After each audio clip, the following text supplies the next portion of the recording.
Hi යාළුවනේ ඉතින් කොහොමද?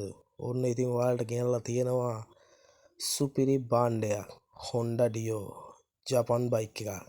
මේක පදින්න ලයිසන් ඕනේ නැහැ. ඔයාලා දන්නවනේ. අපි හැමදාම ගන්නේ ලයිසන් නැතුව පදින බයික් විතරයි. ඉතින් මේ බයිකේ කන්ඩිෂන් එක හොඳට තියෙනවා. රනින් කන්ඩිෂන් සුපිරියටම තියෙනවා. සෙල්ෆ් ස්ටාර්ට් නම් මනම් ඒ ඔක්කොම වැඩ කරනවා.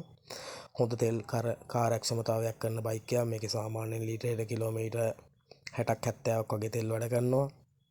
බයික් එක දුවන තත්ත්වය නම් කියන්න කිසිම අඩුපාඩුවක් නැහැ. බෙල්ට් අනම්මන ඔක්කොම අලුතෙන් දාලා, බැටරි ඔක්කොම අලුතෙන් දාලා අපි බයික් එකට හොඳ සර්විස් එකක් දීලා තියෙන්නේ. මේ බයික් එකේ මිල අපි ඔයාලට දාලා දෙන්නම් 1,10,000කට. සුපිරියටම තියෙන මේ Honda Dio බයික් එකේ අයිතිකාරයා වෙන්න ඔයා ලෑස්තිද? එහෙනම් දැම්ම ගන්න අපට කෝල් එකක්. රණයා ප්‍රොඩක්ෂන් අපිව අමතලා මේ බයික් එක දැන්ම ඔයාට වෙන් කරවා ගන්න පුළුවන්. එහෙනම් යාළුවනේ අපි ගිහින් එන්නම්. ඔයාලට ජය වේවා.